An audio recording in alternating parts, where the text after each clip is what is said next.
think there will be a Millennium Falcon commander at some point. You wouldn't play the Falcon. I would play the hell out of that one. I would. I'm not gonna lie. I'm not gonna lie.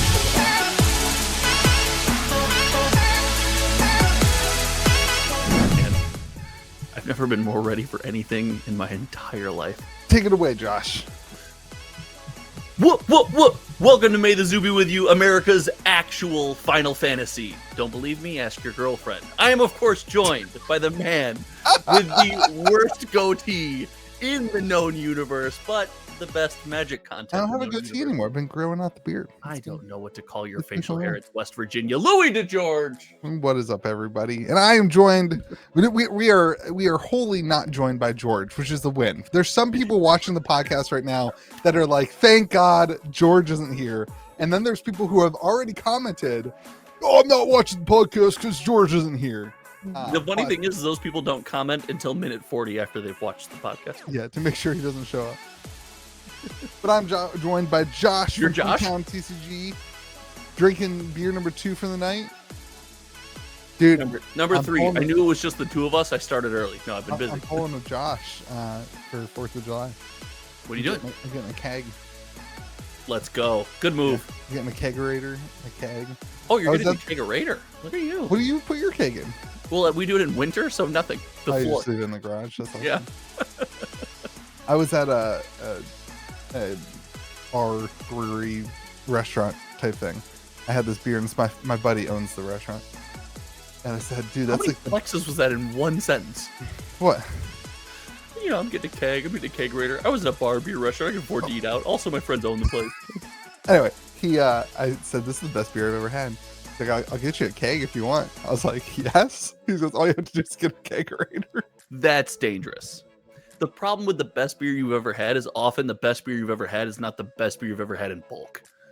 That's fair, but it only comes in a keg. They don't have any like it doesn't. They don't can it or bottle it. Anyway, fair enough. So, we should just make a beer pod. Does that make them the official sponsor of this episode of the podcast? Sure. Yeah. Shout out to Bridge Cafe and Bistro. If you ever heard. All right, now Bridge is gonna send me a keg. Let's go.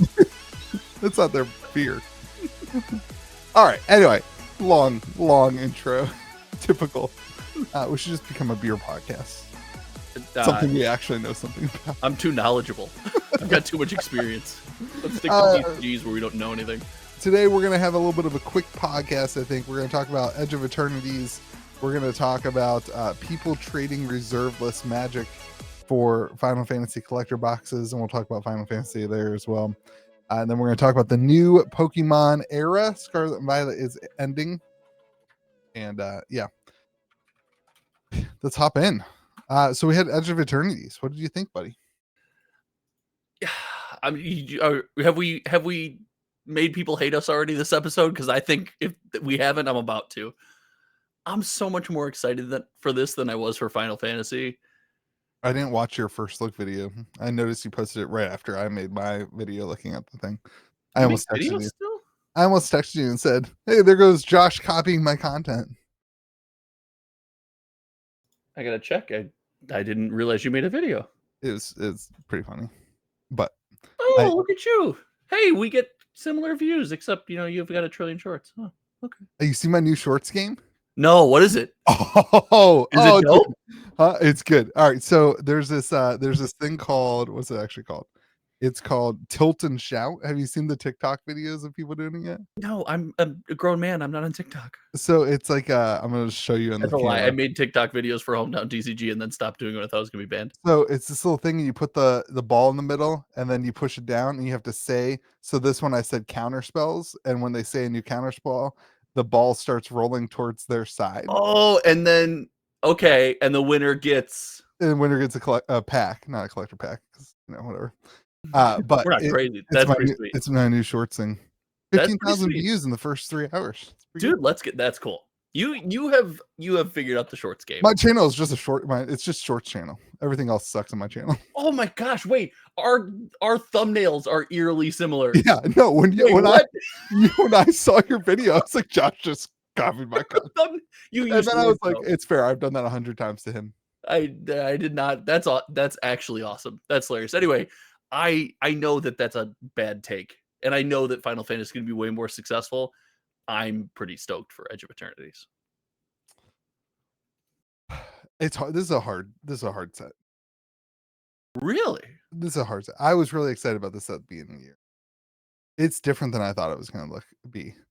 I don't get the artifact centered vehicle theme.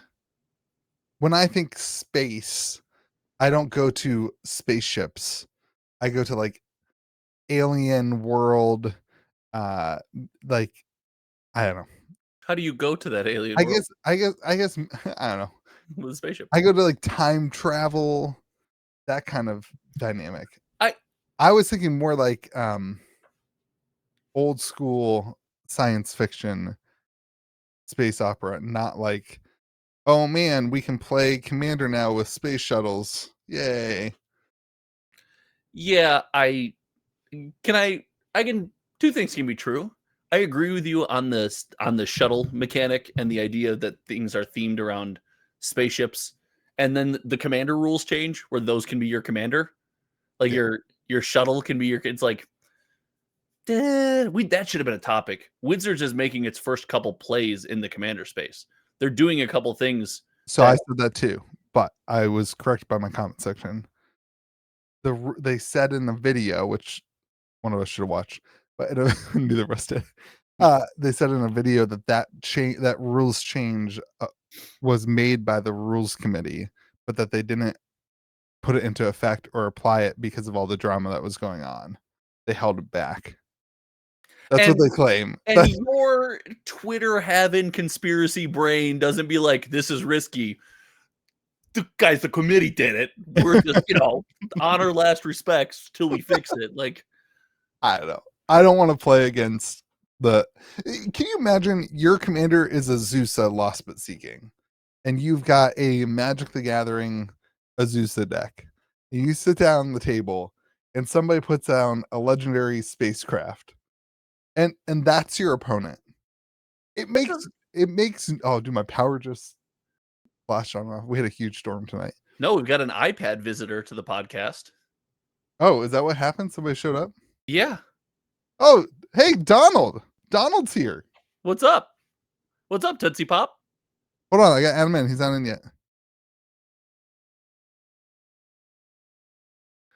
There he is. You and George need to figure this technology thing out. Listen, man, you're a big time YouTuber now. You got sick YouTube thumbnails. I can hear you. Donald's on vacation, everybody. Okay. This delay is insane that we're working with. Yeah. Happy vacation, Donald. Happy vacation, buddy. I don't even see Josh. Unfortunate for you. Josh is just a black screen. Can you hear him? That's all that really matters.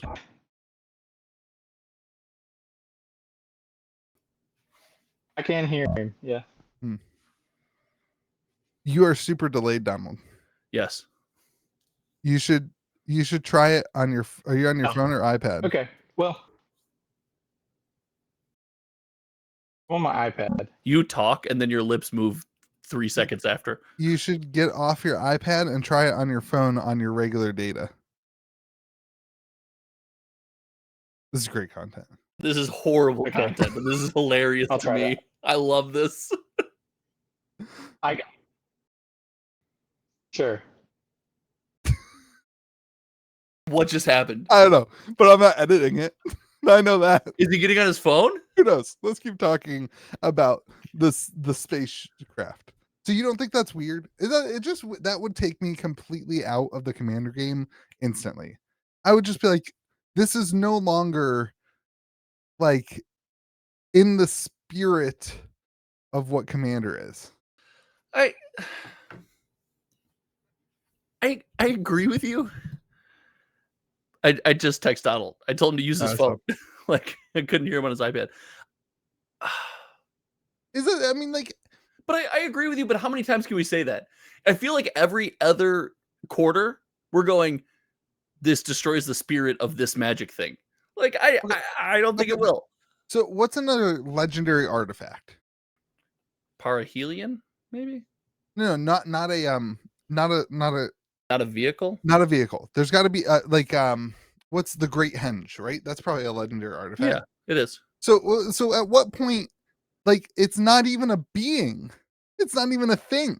It's just like, it's not sentient. It's not like there's no competition.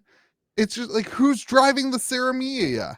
Why can't we just have the person driving it has the, like, I just don't understand it. It just takes me completely out of the idea of Commander being legendary creatures fighting. That's what it is. So Or what it was. I guess I think that's the problem. It's what it was. And I get, like, I'm fine with it. I'll be fine with it. I'll get there. I just want to air my grievances one time this on is the announcement. the airing of the grievances. Yeah. I just think it's freaking stupid, dude. It's so dumb. Like, Donald, can you actually hear us? oh, this is way better. There's no delay there. That's way better. You were talking, and then it would be 3 seconds, and then your lips would move. I was like, whoa. So there's a certain element of, I think you're right, but let's not talk about this starship. Let's talk about, the Starship Enterprise from Star Trek, right? Mhm. Like, that's iconic. There are ships throughout sci-fi history that have a personality, that people have cried when ships have been destroyed. But I get what you're saying. It just doesn't resonate with me, because when I play Commander, my favorite decks have very little to do with the Commander. Like, the Commander bolsters whatever you're trying to do, but, like, I don't know. I'm more about the 99. I'm more about the cards and stuff. I like my Commander to have some card draw on it, so I can see more of the cards that I want to play. I respect that. So So if I was Magic, right, and I was creating this game, you are Magic, dude. We all are. and I wanted to make the spacecrafts part of playing Magic. Here's how I would do it a better way. Make it like Planes Chase. Give me 10 spacecrafts that are a new Planes Chase like card that you put down in the middle of the table, and now the legendary creatures are battling it inside the spacecraft that has an ability that says, whenever a artifact enters, search your library for a legendary creature card, reveal it, and put it into your hand and shuffle. So which is the ability of you just wanted to reskin Plane Chase. right, that would do the same thing that I think that they wanted to accomplish, is like making the legendary spacecrafts shine in the Commander sphere. Sure, but What was the point of doing this? What is the win for the community in playing with spacecrafts? Can't you just, if you wanted to do this, couldn't you have printed spacecraft with partner? Like, just subjugated the ones that you wanted. That's good. Just subjugated the ones that you wanted to be in Commander to the Commander space. So you have to have a partner, or partner with a certain character, right? And the partner is like partners with Jace, and there's 3 versions of Jace, and Jace has his ship, right? Yeah, and it's like their pilot. Then they can't go back, and you can't use the old ones. Like, but there's their whole not life. that many artifact, like, there's not that many legendary vehicles, More than you think. Really? Yeah, and that would be true, Donald. You're right, but I don't know, man. You could have kept it a little cleaner and not. I'm always a fan of, let's print unique cards rather than let's reshape the way we play this format. Do you know what I mean? I'd rather. It's also weird. It's also weird that the old ones are like, you have to crew them to make them a creature. So, like, you literally have an artifact as your commander, and like, you can cast it, but it's not actually a creature. So these ones are the same, but instead of crew, it's like accumulate counters, and when they get to a certain amount of counters, then they're permanently a creature. This is so freaking stupid, dude. This is so dumb. Can we just talk the vehicle mechanic? And I said this in my video. The vehicle mechanic, while not bad, is clunky. Like, it's weird to begin with, and like, if this is an adaptation of what we've seen before, when you have an old clunky mechanic and you try to fix it right, you try to fix morph and stuff like that. I don't know if this is going to do it, right? I mean, the nice thing about this is I don't think there's going to be that many people who are like, oh, you know what I want to do is build a spacecraft. Well, Commander now deck. when I play I'm with really you and excited Donald, about that. the next time I play with you and Donald, it's ships only, dude. No one's excited about that. We're playing Nobody. There's pirate not anybody who's going to do that. We're playing pirate ship board games, and I'm playing commander ship commander decks, dude. The three of us, we're going to town. They are 100% doing this as well to do secret layers that are Star Wars themed. Like there will be a Millennium Falcon commander at some point. You wouldn't play the Falcon. I would play the hell out of that one. Yeah, I would. I'm not gonna Thank lie. you. I'm not gonna lie. I would play the hell out of that. Thank you. Me too. But like that's why they're doing it. I mean, that's the. I don't know. It sucks though. I'm not gonna lie. I'm with you. I'm not a big fan. I don't like it. I hate it. But listen, as Donald, I think a wise man that we both know once said, "It is what it is. I'm okay with it." I've kind of gotten there with this stuff. Like the question I have is, Magic has disappointed me enough. I've just accepted it. Nothing surprises me anymore. It's just it's whatever. I've given them a better pat on the back than they had before with fixing formats quickly. And now actually after the most recent Pro Tour, there's an argument, hey, you need to fix this rapidly. We'll see what they do. Dude, but what I don't think they'll do in Commander, and this is the part that annoys me the most about Commander, is if they were to do this and let's say the community widely hated it, they wouldn't reverse the decision immediately. Right. No. You just say, just don't play it in your pod and stuff like that. I would be more okay with experimentation like this if they were more prone to go, oh, hey, didn't work. Actually was terrible.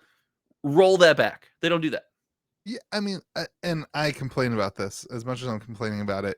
There really isn't an effect on this, right? Like in the off chance that somebody is like, I want to build a spacecraft deck, and they sit down in the pod and I have to play a commander game anyway with them. It's like, oh great, that was fun, and I'll move on with my life because I have other things in my life than the commander game. It'll be okay. Well, commander is just a non-interactive, like there are, now that I'm playing a monthly commander game with friends, there's so many times where I'm like, you're just doing stuff, and this is weird for me in Magic to be like, I'm not aware of anything that you're doing, and there's a lot of trust going on here. And I think when someone goes and plays their spacecraft for their commander and they like, I play my spacecraft commander, and go, dope. I won't even bat an eye. I won't think, oh yeah, I thought this was bad. I won't even notice. It's no different than sitting down at the table and playing against Spider-Man, Captain America, and Frodo. I mean, well, we won't have to play against Spider-Man because there's no Spider-Man commander decks. No, there's legendary Spider-Man. There's legendary creatures. I have no. See, again, I don't have a problem with that. I've accepted all that. I think I don't know. I'm fine with it. Let's it wasn't. I gotta tell you, the amount of time that I spent playing Commander at MagicCon, I ran into like one Universes Beyond Commander. That was it, and I played 10 games. That's our store's full of them. I played 10 games with randoms. Full of them. Like I was the guy that would just walk up and be like, "Can I be the fourth?" Like, okay. So then we also got the face commanders for the 2 commander decks. So this is a 2, not a 4 commander deck set, which is my gripe. This is the most. Listen, how many commander decks do you want them to make a year? Like they used to do one set of 4 a year. Now they have a billion commander decks every time they make commander decks. That's what I want. No, I'm fine with them to make 4 commander decks because I want to sit down with my friends and play the set. I'm a huge lands matter. Like my favorite deck is my Lord Windgrace lands matter deck, and so I'm pretty stoked to see a lands like effect for commander in here. Hopefully we get some better cards than the one that they put out there, but I'm gonna complain again. I'm not gonna be super negative the whole time, but this is gonna be the second negative take in a row. Therapy session, because I started this. I wanted to talk about. We can't move on from Edge of Eternity yet, right? Because I want to talk about all the things I'm super stoked for. Yeah, we're starting. I am stoked on this set. You're not. I am. So I'm like. No, you hate Edge of Eternity. That's fine. Like that's fine. I was stoked about this set, but now instead of aliens, we have robot artificers and insect druids. Where's the freaking Martians? Where's the Mars attacks? Did you think you were getting little green bug-eyed men? Yeah, hell yeah, I did. That would be sweet. I think you tricked yourself. That would have been super cool. Donald, I think he played himself. Old school science fiction, cool aliens, not like I don't know, the dude from what's you that wanted Bees Midnight movie? Hunt double feature version of What's the Bees Edge of movie Eternity. where it's an animated movie from DreamWorks? Bees. Is it just called Bees? You A know what I'm bee talking about? movie? Yeah, Bee maybe it movie? looks like Yeah, that Bee guy. movie. That's what this guy looks like. It looks like freaking All right, DreamWorks. let's move on through your gripes so I can talk about the things I like. All right, tell me what you like. No, you're talking about the next thing that I'm, you're upset about. I'm The next thing you're upset about was just you rehashing that you're still upset about the thing you were upset I'm about saying earlier. the commander decks are they're not space. It's insects and robots. This isn't space. Most of us, well, there's robots in space. There's probably insects in space. Allegedly. I don't know. The two commander decks is yeah. Now you got me complaining because I just want to talk about and complain about the two commander decks. No, Edge of Eternities. The treatment on some of these cards does what I love that Magic's been doing. That when you see a card, and it truly is, it's not just your borderless version. You know what set it's from, right? Yeah, that's cool. Like Thunder Junction, Ixalan, Bloomburrow especially. Lost Caverns already went over. Duskmorn, all these cards, when you see special versions of these cards, it's not just like, oh, it's a borderless foil. What set did that come from? No, it's very clear. And I love the amount of work that's going in there to like, hey, I like the theme of this set. That alone gives me a reason to collect things from this set. I like that. The Super Void card with the glossy interior. That thing Dude. looks sick. Like, how many should I try to buy? is that going to be your giant shark of the? No, because we're going to talk about a topic in a couple minutes about why I won't spend what I would have to spend to get a bunch of those. Because I don't know that those are going to be. I don't know what the pull rate is on that, but if that will that's the dictate hit, it. look at like the chase treatment of the hit in Bloomburrow, right? Like It's 600 $500, bucks. $600. Yeah. I'm not gonna buy a playset at $500 to $600. I'm not dropping $2,000. You know what I mean? That's not happening. I agree. Like the artwork looks super cool. I like the Super Void. That excites me. Sothra the Super Void. That is a creature. Well, it's an enchantment. It's It's not a even a real legendary thing. enchantment. Maybe it can be your commander. That is something that fits the narrative of space opera. It's not an insect from the Bee movie. It's space opera. Everything can't be a super void. You have to have insects to make the super void more meaningful. I don't know. But okay, Donald, I do agree that looks sick. you could have a legendary spaceship. You could have the Falcon, or you can have a legendary enchantment, the Super Void. So if the Super Void is your commander do that. is an excess of nothing. Can you do that? Can you No, make I'm no. giving him no, but I'm giving him choices. What do you want? Because I want the excess of nothingness as my commander. I mean, if we can have legendary artifacts that aren't creatures as commanders, I don't see why we can't have legendary enchantments Yeah, as I agree. commanders as well. Then there's a couple legendary tokens out there I'd like to try to throw in the mix. But Might we'll as save well. that I mean, we'll save that for another day. if you're going all in on that, might as well just do it all. So When commander emblems can be your commander, or when planeswalker emblems can be your commander, then we're in trouble. Yeah, you can't do that because they don't exist until they're created. So speaking of like the treatments, we haven't seen any Shockland treatments yet, which is Yep. interesting. That's- Shocklands it's being in the set intentional. is a big deal. Yes. It's a big deal for a couple reasons. The number one deal, it puts a floor on the boxes.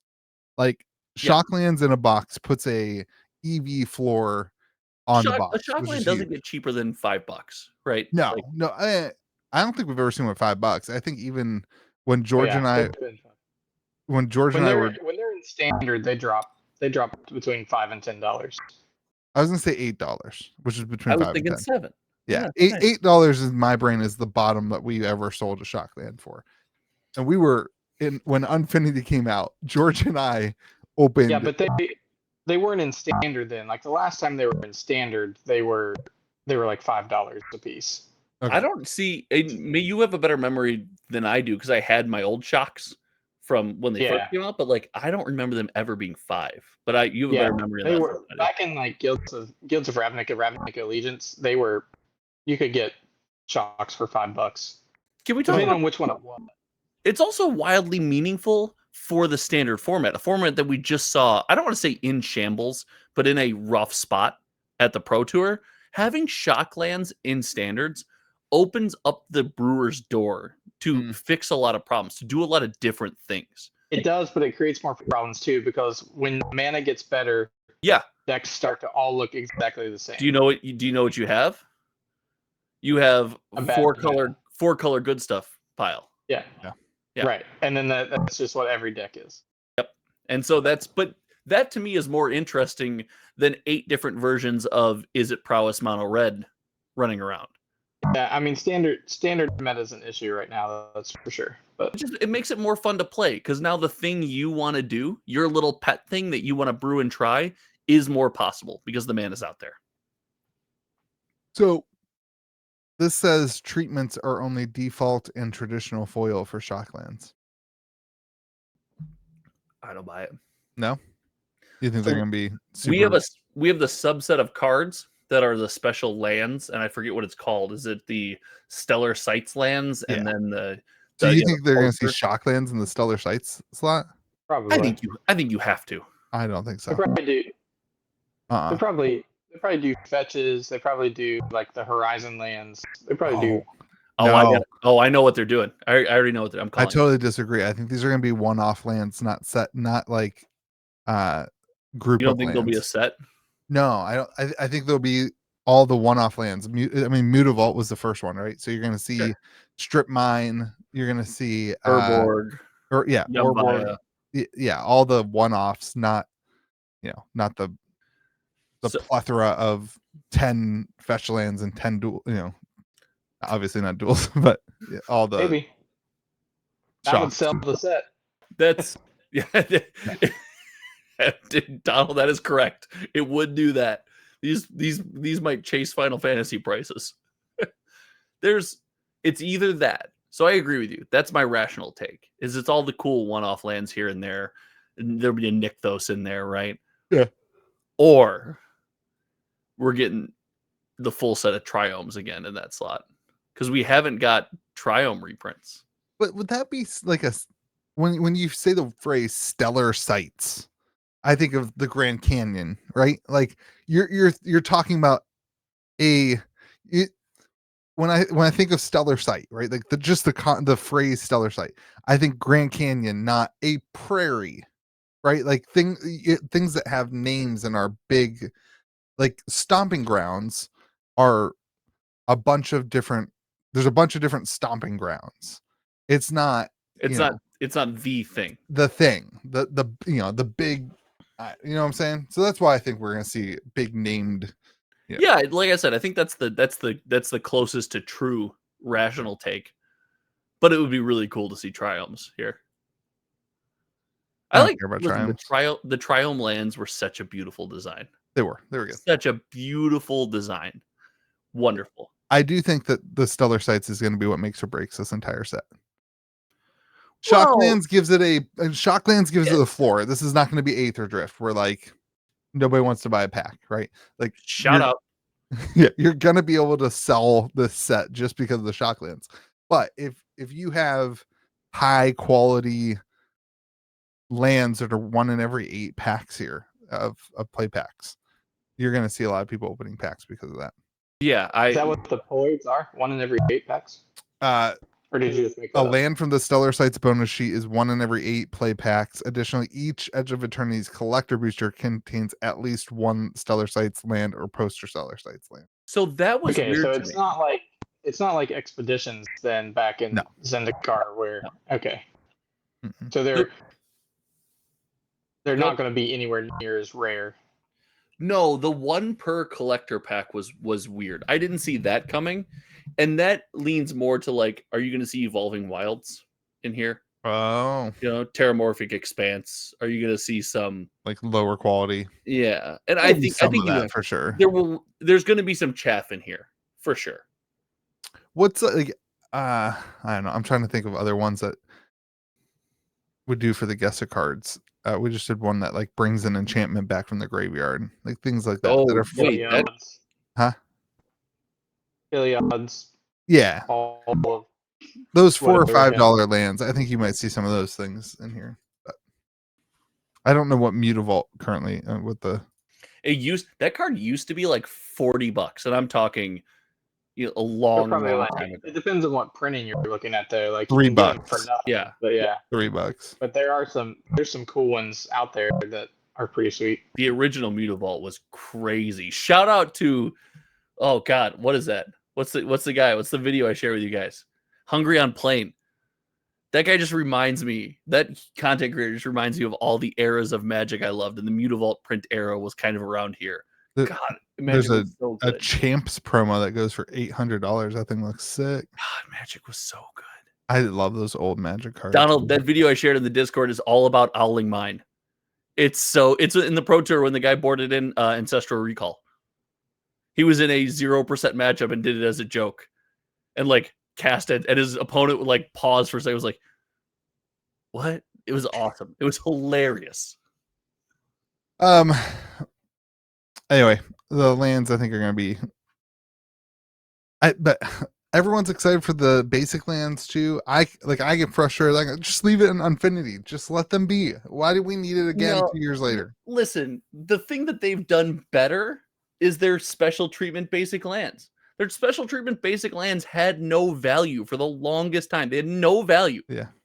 Following all the new sets with their special treatment basic lands, even Aether Drift, those lands, you get a land like that, it's like $2. The art looks so good on these ones. It's insane. It's they found a way to make everyone saying, stop making special lands. And they're like, you know what we're going to do? We're going to make them specialer. These look pretty cool. Every time they come out with a set of lands, I am so less excited about this set than I thought I was going to be, though. I think I just put it up really, really high. Like, one of the things I love about science fiction is like the old black and white illustration.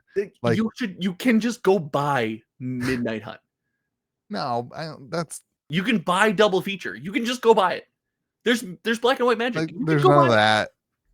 I don't know. But listen, my gold wizards pre-ordered the heck out of the set. Like, because it looks crazy. Awesome. Like, people are excited about it who are because it looks awesome. Yeah. I'm wrong. I'm just wrong. But I was right until I was right, and now I'm choosing to be wrong, I guess. I said this was going to be set of the year at the beginning of the year. Well, there was a caveat. We all agreed that you can't pick like Final Fantasy and Spider-Man and stuff. Right. You picked Magic set of the year. Set of the year. I said this was going to be it. Maybe I'm right. I don't know. Dark-Haired Dragonstorm was a good pick. We'll see. I mean, I don't know, man. It's a pretty good set. Yeah, no, it's all good. If that one loses, I'm happy with my pick. Collector boxes. Somebody told me we're going like crazy on pre-sale. I heard somebody tell me that this was going to be the first time that play boxes were allocated, and I hope that's not true. But that's been a conversation that's been going around. I don't know if that has anything. Maybe they underprinted it. I don't know if it has anything to do with like Final Fantasy, that kind of thing. Collector boxes dipped down to 300 and then shot back up to 330 after all the announcements, selling 7 a day on pre-order for Edge of Eternities. So collector boxes are in a weird spot with all of Magic because they were the bane of everyone's existence, even though they may have been printed as a part of the best set to ever exist in the history of Magic the Gathering. However, they were printed and reprinted and printed. They didn't fulfill their moniker. They weren't collectible. Yeah. But we've been conditioned, and Wizards is training us. Like, we're going to print a certain number of these things, and then we're going to tell you, too bad, so sad. Right. And I think we're kind of... There might be some of this that's genuine interest. There might be some of it that's like, ooh, if you want collector boxes, you just have to pre-order them now. That just might be the way people are feeling about it. Well, and like the other thing is they're trying to get to MSRP, which I'm sure is right around $300 for the set. I bet you it's $299 would be the MSRP for this. So they're like Wizards is really trying to push this MSRP narrative. And listen, like when every other game, when you see Pokemon and on the secondary market it's selling double MSRP, and that becomes the expectation of stores is like MSRP is an actual thing. I understand why Magic wants that to hold some weight. Like I think it makes sense to me when they see the rest of the games performing that way. But Maybe. Certainly working for Final Fantasy. Yeah, I don't. It's also their own fault that they got rid of MSRP. Like, They brought it back though. Yeah. yeah, like they did it to themselves. Yeah. I can't tell you I don't care about MSRP. It's a weird MSRP is a weird thing. It's funny because like we've come from spaces and indie TCGs and stuff where map and MS and all that mattered, and then you get into Magic and you see the world, and you Pokemon too. You see the world through the fog, and you're like, oh, nobody cares when Pokemon's doing poorly. Nobody cares what MSRP is for. Nobody. When Pokemon's doing great, the only time you care about MSRP is as a reason to complain about the prices of Pokemon. Like, if I tried selling boxes of Pokemon at MSRP 2 years ago, people would have laughed at me. They would have been like, "Yeah, right." You would have been called a scammer. Yeah, right. I'm not paying 160 for or 145 or whatever it was for No, a. They didn't know that you were a scammer, but they would have called you a scammer. Like, yeah. Now they're begging for it. It's crazy. No, market's going to market in TCGs that exist, right? Like, if your TCG has to step in and be like, no, you can't sell the box at that price, you got to look inward. That's done now. That world's over. I mean, like, that works when you're like the big hot game that everybody cares about, but as soon as you're not, oh, what are you gonna do? Make it so I can't sell your product? Oh, who cares? Like, you gotta look inward there. And the same thing with MSRP. Like, you want to put the price on these boxes. Like, people are gonna sell the product for what they want to sell the product for and what they think works for them. It's gonna happen. All right, let's move on to Final Fantasy. What everybody actually wants to talk about. Boxes stabilizing. This price correction stabilization here. Are you? Is it a crash? Donald's crashing. Donald's crashing. We hit. I can tell you, I haven't looked at it for a week. I'm at the beach. Donald is spicy marked up, dude. He doesn't care. Highest sold was 100. I can't talk. $1,310. That was the highest sold. They peaked back down to about $1,150. I think it's under 1150 right now, isn't it? Am I wrong? Yeah, it's 1170 or 1070. 1070. Yeah, I think any store is happy to sell their box to you at anything 1,000 or above. So there's a lot of people like speculating on it at these prices. Like, there's a lot of people like there's still 54 daily sold. Yeah, that's insane. Well, so I think part of this has to do with, and not that Edge of Eternities is the next bombshell set and people are freaking out. There is some, hey, I can sell a box of this and get a case of that. There's some of that, like, I can move on to the next thing, keep a couple here and there. Stores sell product to refill the coffers to buy the next thing. There's also, in my opinion, an element of you flew up too fast. I think this is a really good product. It's extremely valuable, and I'm not saying that like, oh, this is fake, it's going to crash. But 1,300 this quick after release is probably too quick. Yeah, like it's just probably too fast. It's also, I mean, it's funny. A lot of the people who bought at $600-700 probably received their boxes and were like, oh wait, I can just flip this right now for $250-300 profit after fees. Right. Boom. So the box that we tracked as sold in June, June 1st gets shipped. It's adorable that you say we. Gets shipped June, whatever release day was. Right. Gets picked up on June 15th, gets sold on June 20th. You know what I mean? Of the $14 million that I've tracked on, that we've tracked on TCG Player, we've passed the tails of team, buddy. I'm all right. I want to see some of that guess the card, win the card success. I want to know how much of this is redistributed product. I wish that there was a way to tell, of the 14 only we had some form of like ledger that you could use to track the sale of things. No serial numbers on boxes. I know. You can't tell if box number 81 was sold on TCG Player at $400 and then bought serialized boxes. Serialized boxes. There we go. Yeah. I'm in. Serialize it. Wizards, 1 of 1. I'm the only one keeping this sealed box ever. I have 2 cases of New Capenna collector boxes in I my do garage. too, and I got them for cheaper than you. Probably you do. Probably I got did. them on Amazon for. I paid $165 each for those. I paid boxes. $110. And I was like, I can't not buy this product at $110 a box. I don't know what the catalyst is for New Capenna to go. That and Crimson Vow, I'm just like, oh my gosh. You watch your mouth. Cares there about will these? be no more we. I will forego this guess the card, win the card success. You watch your tongue. I'm gonna start DMing Donald to do horrible things to your store. He's gonna be my double agent. Anyway, my crazy thing is people who are trading vintage Magic, and this is like, I know everyone's gonna be like, Rudy did a video, and you guys are just like, it's not just Rudy, it's friends, it's people in my store. I have 3 or 4 messages of people wanting to like trade dual lands for stuff. Like it shocks me, and I think for me it surprised me how, and I know you guys said it on the podcast, but how many Magic fans are bigger Final Fantasy fans. That's what I didn't have any inkling of. Like Donald, prime example. Donald's a best friend. Like they're Donald and I hang out. Like it's cool. But I had no clue that Donald was a Final Fantasy fan. No clue. It never came up in 3 years of friendship. But I don't know. Donald, do you want to respond to being called a best friend?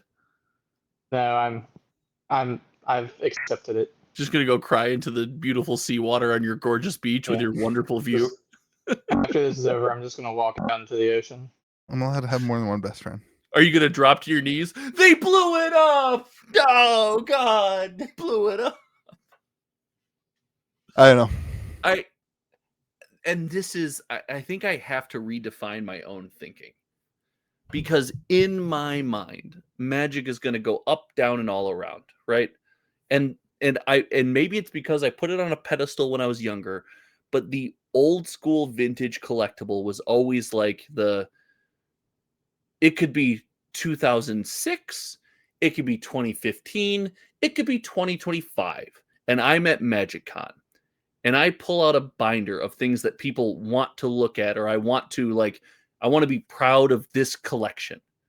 And in my mind, the ultimate binder that you could ever pull out in any era of Magic the Gathering is a vintage Magic binder. It transcends time, it transcends space, it transcends trends.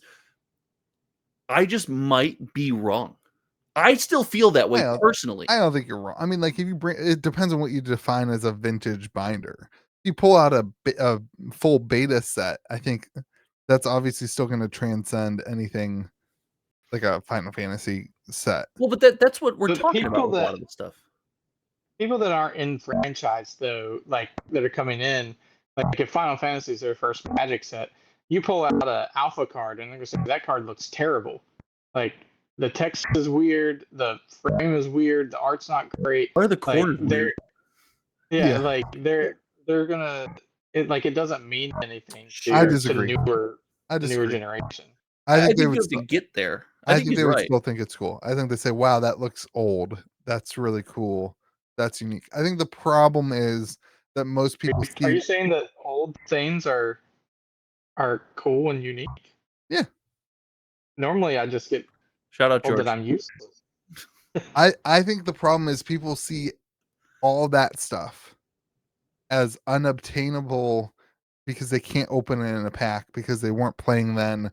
It doesn't exist to them. They're like, I would never own an alpha card. How would I own an alpha card? They're never going to pay the premium for an alpha card. They're never going to open an alpha pack. They didn't collect it back on their kids. So it doesn't even exist to them. Final Fantasy, they saw on the shelf, they open a pack. They saw their buddy rip the chase, and I have a guy in my shop opened the $800 Sephiroth. Anyway, he Chocobo, opened probably.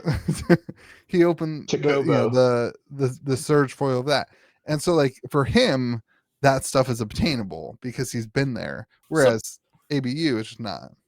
I want to agree with you, and I think like in your message, you just outlined a pretty noble cause. So I think I'm gonna rebrand my content. Okay. If there was like, if you could like be a content creator and in a space where you just talked about the importance of like, you don't have to open in a pack. Like if you just obtain the standalone card by itself.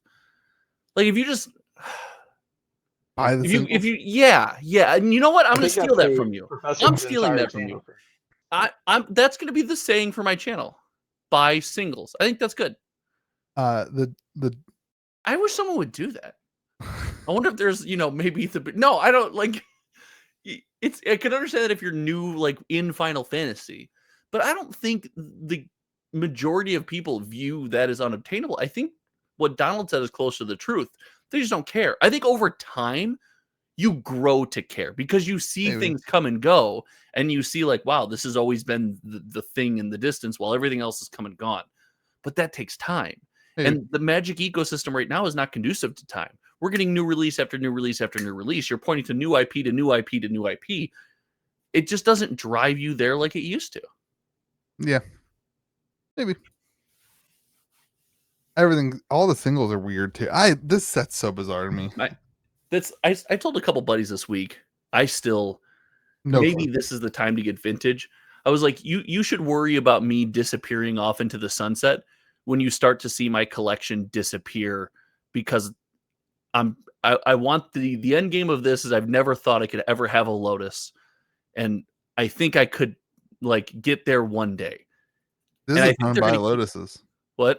This is the time to buy a Lotus. And I think it keeps getting more and more obscure, and it's starting to feel more obtainable. When you see the price of some of these modern Magic cards and what product is going for, you start comparing it to something like that, and you're like, that's not the worst price I've ever seen.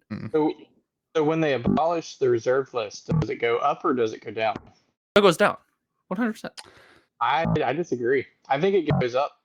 If they reprint Black Lotus in standard tomorrow, I think Wow. your Can it be your commander? Can it be your commander? That's all I care about. That's not legendary. I think that your vintage Lotuses go up in value at that point instead of down. I think that's accurate for Power 9. I think it's accurate for most alpha cards. Like, so if they reprint Ancestral Recall, old Ancestral Recall goes up? I think that's only accurate for Power 9 and like maybe like alpha cards, right? Like things like an alpha Tundra, that kind of thing would do that. For every other reserve list card, I think that's not true, because every other reserve list card's main, like your regular dual lands, your revised duels, their value is contrived because of the playability of revised duels in things like Commander and Vintage and in all the different formats. So if you reprint those, all of that reprint equity that takes away from the original cards. But I don't think that applies to, like, the Black Lotus isn't a valuable card because it's played. It's not played in Commander. It's not played. I don't know. It's probably played in Vintage or something. Rules committee were like, "You're not allowed to have any fun and play your Black Lotuses." I think the Black Lotus has value because it's collectible. It's iconic. I think the Power 9 is the same way. I think when you add to the amount of people who see the cards or whatever, I think it. Well, can we just walk through because you've said this a couple times and I can't wrap my head around this. Right now, a certain number of Black Lotuses exist in the known universe, right? And you either want one or you don't. You're either dumb like me and want a Black Lotus, or you don't care and you like the new stuff and you're living much happier than I am right now. If they reprint it tomorrow in standard, like Donald said, it's in a special guest slot, right? Or let's just say it's in standard. It's a mythic where it's hard to get in standard. The current buyers of Lotuses are collectors, and then there are some people that it's not a large amount, but there are some people that are playing them in decks, like they're being played. When you reprint Black Lotus, I don't think that drives more collectors to buy an Alpha Lotus, and it also reduces the number of people buying them to play. So how does that increase the value of the old school Lotus? The theory is that it brings more people into falling in love with the iconic piece of Black Lotus. I don't know, like instantly, I don't know what happened over the first year or 2 years, but the theory that Donald is saying is like over a 10 to 20-year horizon, because you have shown people, because they started playing with the Lotus, they hung out with it, they I don't know, they know the card. That's exactly what Donald has said. I heard him. They are He's like, "I'm gonna be friends on with the couch Black my Lotus. hanging out." Like because of that, it becomes, and then they want the old one, the one that Well, is actually rare. in But like I 20 do years it's agree going with up you. anyway. What? I do agree with you that the principle of the matter is, if you break the reserve lists, the investors, the people who have heavy bags are gonna be pissed and sell off. So you're gonna see a huge, like we saw with Magic 30. Like you're gonna see that the instantaneous reaction to it. But I think the argument is over a long enough timeline. Like I felt like what they did wrong with Magic 30th is that they didn't make it super cheap and free. Yeah, yes, for sure. Like if everybody was able to do beta drafts for 30 months in a row at their LGS, because they printed 1 billion of these things, and that Black Lotus wasn't $3,000, instead it was $4. Right. You bring that in front of more people, and all of a sudden they say, oh man, this is a fake Lotus, but I want the real one. Like now I've seen how fun it is to play. I've had that experience. Now I want the real one. I think that would have been, There's probably I'm gonna throw a number out there. 50% of people that have played Magic have no idea that Black Lotus exists. No chance. I would believe that. No chance. I would 100% maybe you guys that. are right, but I don't see that. I would 100% believe that. It's at least 33%. It's at least a third of the Magic population have no idea that card exists. Because a third of the Magic population probably has come in since Lord of the Rings. Like, that's crazy. I mean, that's probably true too. We've brought in exponential amount of players from Lord of the Rings forward. Like, these people don't know that those cards exist like right away. They might learn about it later, but like they're playing Magic with what they have. They're not looking up to see what cards were printed 30 years ago. Well, and no one's playing it against them. That's the kicker. No one's playing against them. Nobody. I mean, I still sit down and play Commander, and someone plays a card. I'm like, I've never heard of that card before. But you also have to then go through your entire playing Magic with your friend in your pod, whatever game store you might. I know it's all happens around the kitchen table, but maybe someone invites a buddy that mentions like you have to go through all of this without somebody mentioning the most iconic card of the game. You're making a joke. Oh, they banned Jeweled Lotus. Maybe they'll give us their Black Lotus next. What's a Black Lotus? Like I don't know. I still believe that. I don't know that I've heard anyone say anything about Black Lotus in the last 2 years in my presence. You also actively avoid playing Magic. I work in a Magic store. I mean, come on. Gosh, I still believe that like a decent amount, maybe not a third now, but a decent amount of people don't even know that Jeweled Lotus got banned. Yeah, they play Magic at their kitchen table. They pulled a Jeweled Lotus out of their collector sample pack when they bought their deck, their Commander Masters deck, and they have no clue that it got banned because they don't follow Magic content. They don't follow the rules committee. They just play Magic at the kitchen table with their friend. Maybe that's just a West Virginia thing, but yeah, I don't think that. I don't think it's not. It's naive to think that every single Magic player follows and watches videos about Magic content. That I learned very quickly. If all these people play Magic, how come nobody watches my videos? It can't be because they suck. Well, I mean, they're watching somebody. It's when you start looking at like Tolarian Community College and Rudy, the two biggest Magic content creators, and they are pretty small compared to even Pokemon TCG content creators, right? Like that is small compared to video game content creators. It just shows you how small the world of Magic is.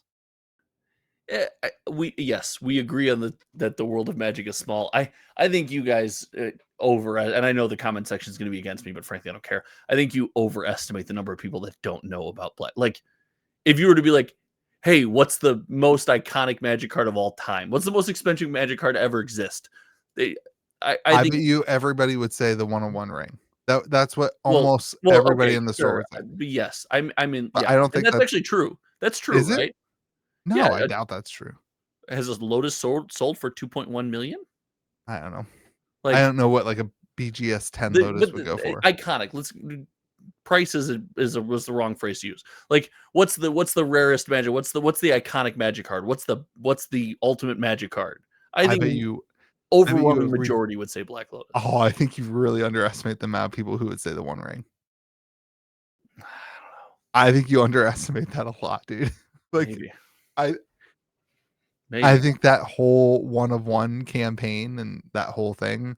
What a miss to not do that in Final Fantasy. I have friends that know that I play Magic and don't know anything about Magic and talk to me about. They're like, "Did you see that card that sold for $2 million to Post Malone?" Like, sure, everyone knows about that. Yeah, but no one knows about that's people who don't play Magic that know about news. Right. Yeah, I respect what you're saying, Josh. I think the average. I'm talking about your Magic fans. I think I agree with you. The average Magic person does, but I think I agree with Donald that a third of people who play the game Magic don't know that Black Lotus exists. I don't know. You know what? I'm going to prove you both wrong. I'll do a poll next time I'm at Magic Con. That's a fair sample size. yeah, the Magic Con. Yeah. I bet you there's a whole crazy. If that poll came back and a third of those people didn't know Black Lotus, I'd be like, all right, I'm clearly wrong. Like, that's another example. How many Magic the Gathering players, people who play Magic the Gathering once a month, okay, touch a Magic card once a month? How many of those? What percentage of those people know that Magic Con exists? The only thing that I can say is they do advertisements for Magic Con in the packs. Like, because people read their advertised packs all the time. I mean, but I think normal people read the ads more than we do. I think we throw them away. I think the people you're talking about, the fans you're talking about that are just opening packs, are reading those cards. No shot. Oh, 100%. They're looking for arena codes. Do I get free stuff on here? They're reading those cards. Donald's right. Except when he disagrees with me, then he's wrong. All right, last Final Fantasy thing. Last week we talked about Yashola, the Surge Foil. The high-end cards seem to have found their top and are starting to dip just like the collector boxes are. Calling the top. Good for you, dude. I bought one of these Yashola last week. Got traded into the shop on like Friday when I was doing after I did the podcast. Yeah, you bragged about it. Yeah, I'm pretty stoked about it. I'm gonna build. I kept it. I figure my math on it is I can't lose money. Like, all right, well, it's over, Donald. It's over. You lost money. I think at the time it was like a $550 card. I think we're in it. Like, they took store credit and part cash. So I think at the end of the day, my investment is like $350 or something like that. If you calculate the store credit stuff, I don't think it goes below that. So I'm just going to keep it. Because I was going to build this commander anyway, but the neon ink cards are on a tear. Yeah, the chocobos. Sorry, Donald, do it for me. The chocobo. Thank you. I just don't say it. I just called it the neon ink card, so I didn't have to say the name of it. I'll say it for you. Like this blue one I bought for George here. It's up to like sold this thing's at 1,500. Let's hold on. Let's 2,800. Oh my gosh, I should just not give this to George, right? Let's out some business. How much you upsell him for? I was gonna give it to him for what I paid for it, but like he hasn't paid me for it, so it's mine, right? 30 days.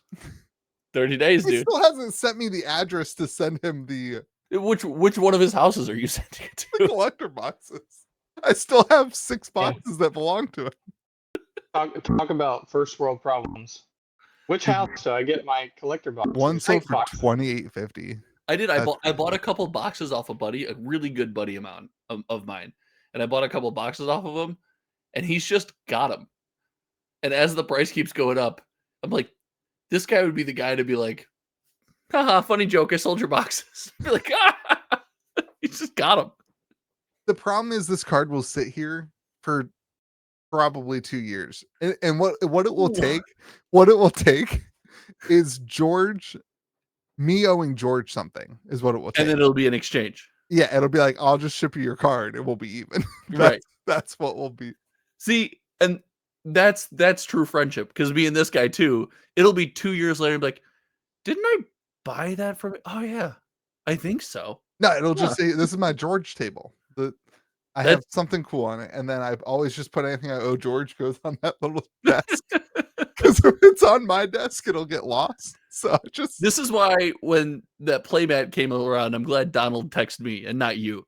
Yeah, there's no Donald texted me and then had me, hey, it's shipped in 5 minutes. Yeah, it's on its way. He's a great employee. It would be on that table. Yeah.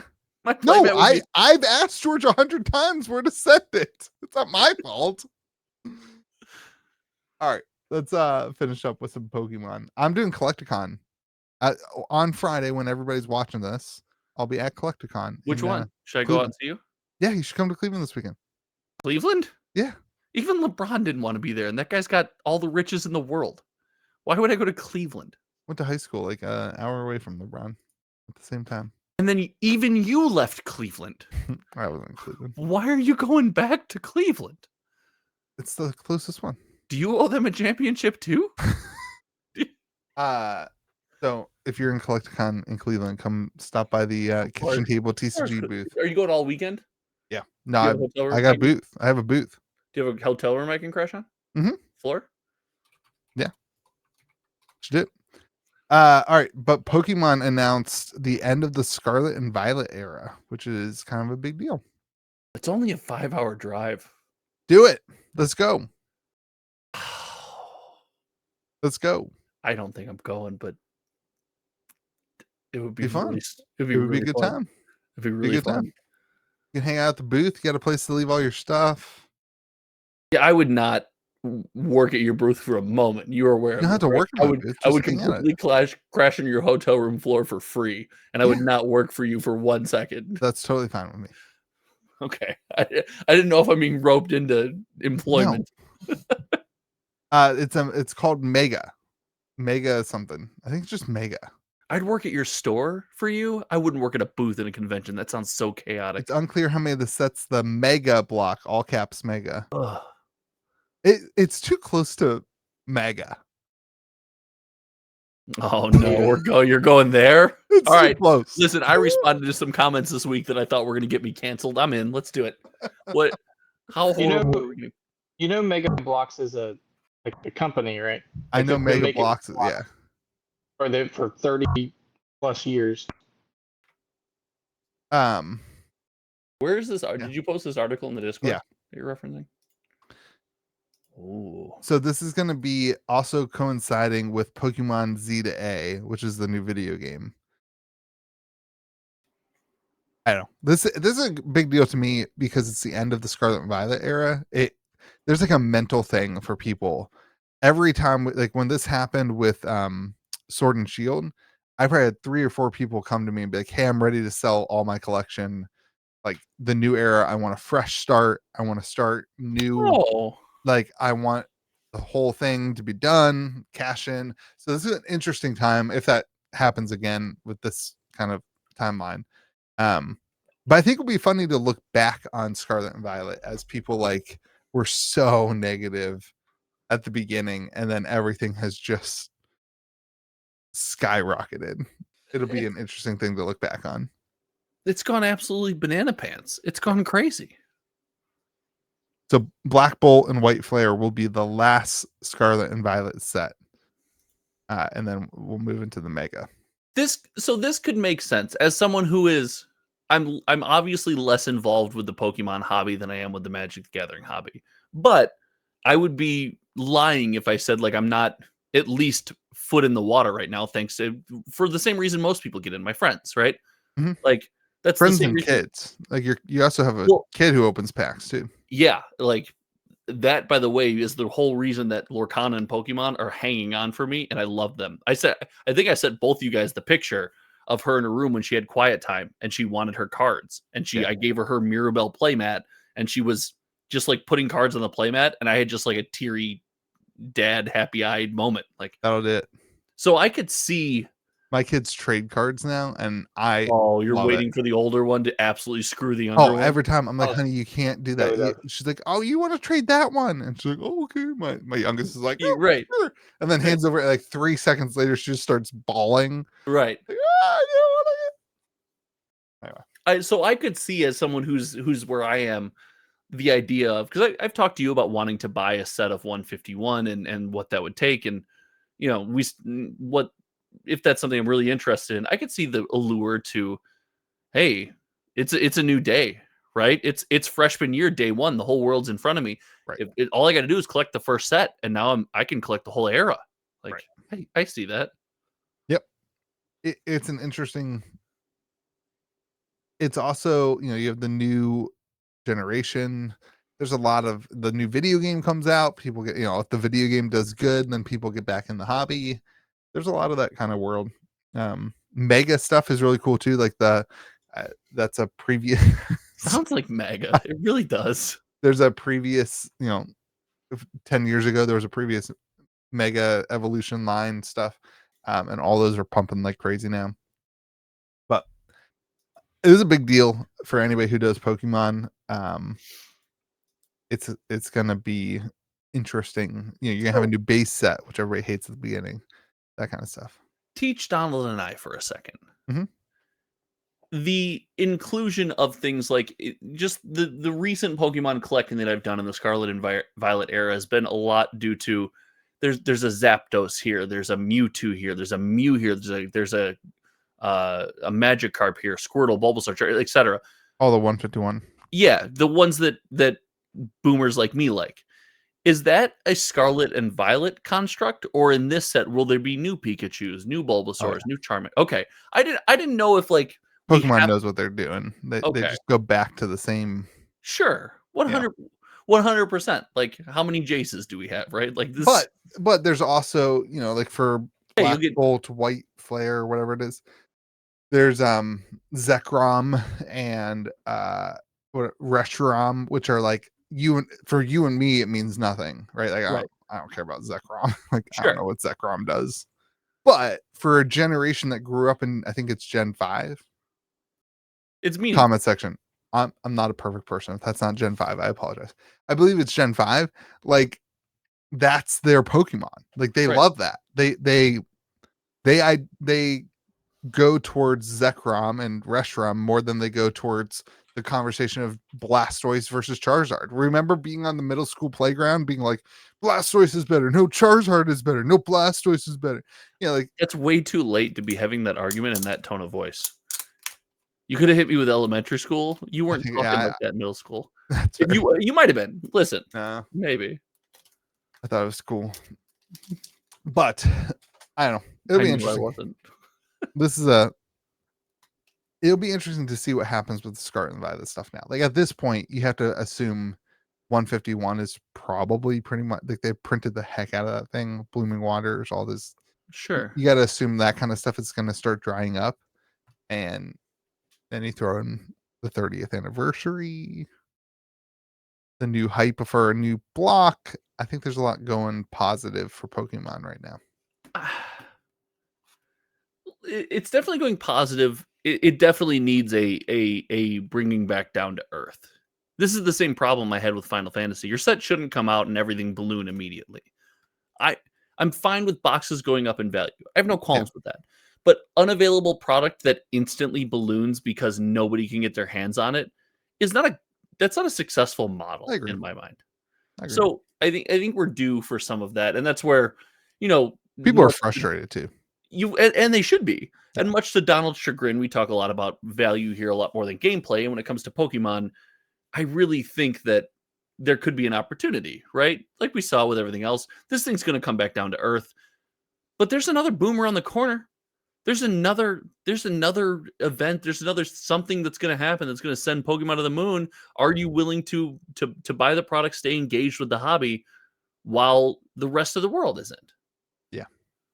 And that's the time to buy. Right now, it's not the time to buy. No. Man, you know what's I gonna happen is the Pokemon Magic the Gathering crossover. I know that that's gonna happen someday, and I'm gonna come back to these videos where we've talked about it and be like, I told you all so. I told you all so. It's gonna in happen. fact, I think you said it was never gonna happen because and I will quote, "Why would Pokemon do that?" I've changed my narrative on that the last Right 2 or now. 3 podcasts. No, we talked about last podcast too. They're So gonna get over it. you said both things now. So we're gonna get and I told you so. No, the more I think about You're it, the right. more I Either want it to way. happen. Yeah. Either way, So Louis. I'm willing it into existence. The Donald's eyes say that he's lived this life before. You've just said all the things so that you could say that you told him so. Donald, your best friend life, rough. Rough. Anyway, anything else to talk about? I just am so excited. I'm excited for Edge of Eternity, and I know I'm wrong for it, but I am. I just I'm doing something and I know I'm wrong. I'm sneaking for cookies in the cupboard in the middle of the night, and I'm just hoping I don't get caught because I'm excited. that screams Aether Drift to me so far. Well, and that's how. What have I been? Screams What it. have I been excited for? I mean, granted, I've been excited for good sets as well, but I've also have a history of being excited for sets that maybe didn't perform as well as they should have because The of the only thing it's got going for it so far is Shocklands.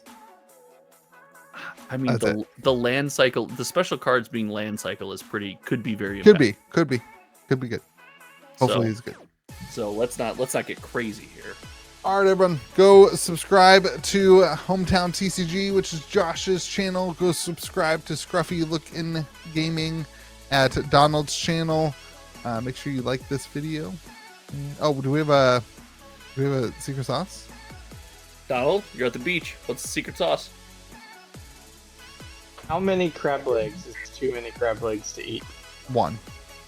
Crab legs are disgusting. Okay, well you're You're disgusting. Do you know Yeah, that you're lobsters used to be like rats, like viewed as rats? Like there were so many lobsters when the Louis is Aquaman. English came over to the United States that it like literally it looked like rats on the seafloor, like tons of lobsters. But then they chose to send them to England, and the Queen marked them as a delicacy, and then they became super. And they're expensive. so delicious that now they don't litter the seafloor because we eat so many of them. Yeah. Because they're so freaking I don't good. like crab. So I like- Donald, last time I had all you can eat crab leg, I helped a buddy move from his apartment into his new house. Then he took us out for all you can eat crab. The number of crab legs is shocking. It's surprising. Yeah, I mean, I don't eat very much, which is a problem because like I want to go and eat Yeah. all you can eat crab legs. But like, am I going to get my $50 worth? No. 15 or 50? 50, 50, and it's probably actually more than that. It's probably closer to 60 or 70 now. 50 is what it used to be. You can get a Before steak the for rest that of price. I think you just go with the steak. Can I tell you though? If you bring 3 males to an all-you-can-eat crab leg, and the smallest one of them is 6'4", 250, you do get eye rolls. You do get a lot of looks like this is going to be a lot of work for the food that you want to consume. Donald, I say go. That's why I want to do it.